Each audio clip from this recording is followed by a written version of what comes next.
दोस्तों ये video part है एक प्लेलिस्ट का जो कि कंटेंट राइटिंग के ऊपर है, जिसे मैंने इस चैनल पे शेयर किया है। तो इस वीडियो में हम जानने वाले हैं कि टोन का इस्तेमाल कंटेंट राइटिंग में कैसे होता है। दोस्तों आपको टोन में बहुत ही ज्यादा ध्यान देने की जरूरत है, क्योंकि अगर आपका टोन गलत है तो आपके मैसेज को रीडर्स कंप्लीटली रॉन्ग वे में ले सकता है, और जिससे कि आपके लिए बहुत सारे प्रॉब्लम्स खड़े हो सकते हैं। तो आपको टोन में बहुत ही ज्यादा फोकस करने की जरूरत है। हेलो दोस्तों, मैं हूं प्रीतम और आप देख रहे हैं upcoming entrepreneur. So without any further ado, let's get into the video. Okay, अब कंटेंट राइटिंग पे हमारे पास 6 तरह के टोन्स है, जो कि है formal tone, serious tone, funny tone, sarcastic tone, informal tone और पेसिमिस्टिक टोन। आप कब कौन सा टोन का इस्तेमाल करते हो वो डिपेंड करता है कि आप किस चीज के लिए कंटेंट लिख रहे हो। जैसे कि आप अपने पर्सनल ब्लॉग में इनफॉर्मल और फनी टोन का इस्तेमाल कर सकते हो, जिसमें आप बहुत ही कैजुअली कम्युनिकेट कर रहे हो, आप बीच बीच में कोई जोक्स या कोई फनी बात कर रहे हो।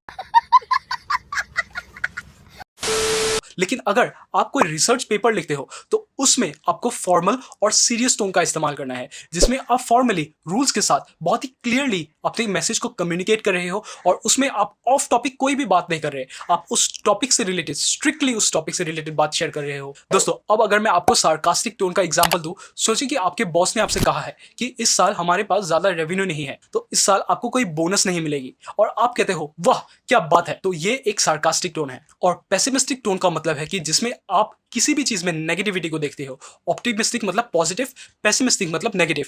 ऑप्टिमिस्टिक टोन में आप हमेशा पॉजिटिव चीज को कम्युनिकेट करते हो, और पेसिमिस्टिक टोन में आप हमेशा नेगेटिव बातों को कम्युनिकेट करते हो। दोस्तों जब हम राइटिंग में टोन की बात करते हैं तो इसके अंदर कई सारी चीजें आती है, जिसे हम अक्सर ज्यादा इंपॉर्टेंस नहीं देते, लेकिन ये ज्यादातर सबसे ज्यादा जरूरी होते हैं। तो ऐसे ही टोन के अंदर जो भी छुपी हुई चीजें हैं वो है attitude, mood, point of view, choice of words, syntax और डिक्शन। दोस्तों तो सबसे पहले जानते हैं कि एटीट्यूड आखिर राइटिंग में क्या इंपॉर्टेंस रखता है। ये मैं आपको एक एग्जांपल से समझाता हूं। तो सोचिए कि आप किसी रनिंग शू के लिए कंटेंट लिख रहे हो, तो आपका एटीट्यूड उस कंपनी के पर्पस के साथ अलाइन होना पड़ेगा। आपका एटीट्यूड आपकी रियल लाइफ में अलग हो सकता है, लेकिन जब भी आप किसी क्लाइंट के लिए कंटेंट राइटिंग करते हो तो आपका एटीट्यूड उस पर्पस के साथ मैच होना चाहिए। जैसे कि आप जब उस शू के लिए कंटेंट लिखोगे तो आपका एटीट्यूड होना चाहिए कि कार्डियो अच्छा है, रनिंग अच्छा है, आपको रनिंग को सपोर्ट करना है। लेकिन शायद आप रियल लाइफ में वेट लिफ्टिंग को ज्यादा सपोर्ट करते हो, आप कार्डियो को ज्यादा सपोर्ट नहीं करते। जैसे कि जॉन सीना, वो कार्डियो को ज्यादा सपोर्ट नहीं करते, लेकिन वेट लिफ्टिंग के वो बहुत ही बड़े फैन है। दोस्तों अब बारी है मूड की। आपको कंटेंट राइटिंग में हमेशा पॉजिटिव अप्रोच रखना होगा। आपको यह ध्यान रखना होगा कि आपकी बात किसी की सेंटिमेंट्स को, किसी के इमोशंस को हर्ट ना करे। इसका अगर मैं आपको एक एग्जांपल दूं तो दुनिया में बहुत सारे डिप्रेस्ड लोग हैं, वो डिप्रेसिंग कंटेंट नहीं पढ़ना चाहते, वो मोटिवेटिंग और इंस्पायरिंग कंटेंट पढ़ना चाहते हैं। तो आप अगर उन ऑडियंस को टारगेट कर रहे हो तो आपको अपने कंटेंट में सही मूड बनाना बहुत जरूरी है, कि आप उनको इंस्पायर करें, उनको मोटिवेट करें, ताकि वो आपका कंटेंट पढ़ के आपके साथ अलाइन हो सके और आप उनको इन्फ्लुएंस कर सके, वो डिप्रेस्ड से इंस्पायर्ड हो जाए, मोटिवेटेड हो जाए। दोस्तों अब बारी है पॉइंट ऑफ व्यू की। ये एटीट्यूड की तरह ही है, ये उसके साथ मिलता जुलता है।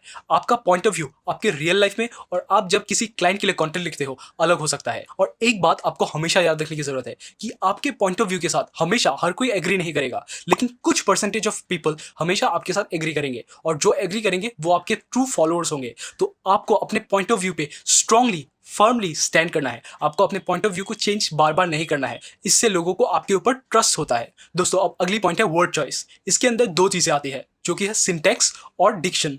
डिक्शन का मतलब है कि आप कौन से वर्ड्स को चूज करते हो, और सिंटैक्स का सिंपल मतलब है कि आप उन वर्ड्स को कैसे अरेंज करते हो, क्योंकि अगर आपने इन दोनों में गड़बड़ की तो आपका कंप्लीट मैसेज मिसकम्युनिकेट हो सकता है, आपकी बातों का कंप्लीटली गलत मतलब निकाला जा सकता है। तो आपको इसके ऊपर बहुत ज्यादा ध्यान देने की जरूरत है। दोस्तों अगर आपको इस वीडियो से वैल्यू मिली तो इस वीडियो को जरूर लाइक कीजिए और सब्सक्राइब टू माय चैनल। इस वीडियो में इतना ही, मैं मिलता हूं आपसे अगले वीडियो में, तब तक कुछ नया सीखते रहे और आगे बढ़ते रहे।